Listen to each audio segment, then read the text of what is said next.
YouTube and welcome to lesson 59 of the Microsoft Word tutorial series, and today we're going to look at how to use spelling and grammar proofing inside of Microsoft Word. So let me type in a sentence with a lot of errors right here. So I'm going to say this is a tutorial from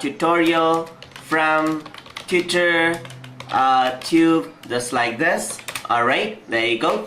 And then in this tutorial you will be learn about Microsoft Word. Alright, so since as we saw in the last lesson, our tutorial is actually you will be learn. Alright, so this is not showing an error. You will learn about Microsoft Word. There are many things you can do with Microsoft Word. Alright, so you can see that there are red squiggly lines and even like a blue underline right here, where you can see that there are underlines of the word just like this. So that actually means that there's a spelling and grammar error over there. So you need to correct this out. So in order to correct this, I'm going to go on to my review tab over here, and inside of review tab you can see that spelling and grammar is actually there. The shortcut key for this is F7, so if you were to press F7 you can see that that will actually appear. So once you press that, you can see that the correction window will appear just like this, and you can see that the term that we need to correct right here is Microsoft. So you can see the suggestions over here. Simply click on it and you can see that that has been changed right there. So the tutorial spelling is wrong, and you see that there's the tutorial. So just click on this and you can see that that is appeared right there. And for the from, the R is missing, so you can see that there's the from which is suggested right here. Simply click this, and TutorTube is not a word which actually Microsoft Word understands. However, we added TutorTube over here. You can see that that has been applied. And over here you can see that there's a grammatical error, as there are two spaces right here. So I'm going to just press this and you can see that the spelling and grammar has been corrected.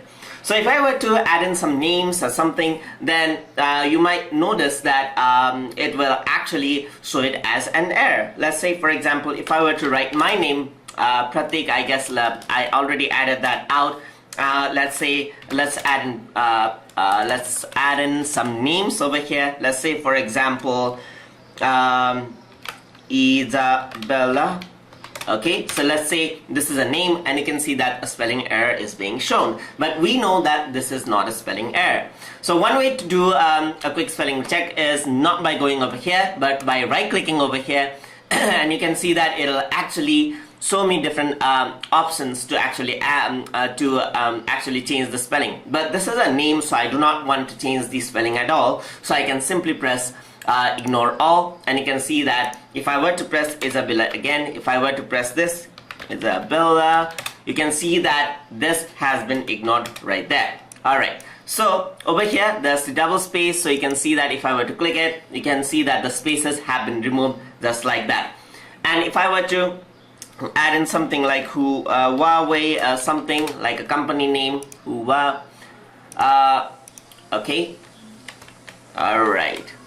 So if I were to add in a company name or something, you can see that this shows an error as well. I can actually right click and you can see that there's the company name right there. It's a well-known company, so there's no error showing up. So let's add something like CZ Group right here, alright, which is our local company, and you can see that there's an error right here because Microsoft Word doesn't understand that. So for that, I can simply right click and then I can click add to dictionary, and once I do add to dictionary, whenever I type the same word, it'll not show it as an error even in new documents. So that is how you can use spelling and grammar correction inside of Microsoft Word. Hope you guys learned something as always, and as always, please like, comment, share and subscribe.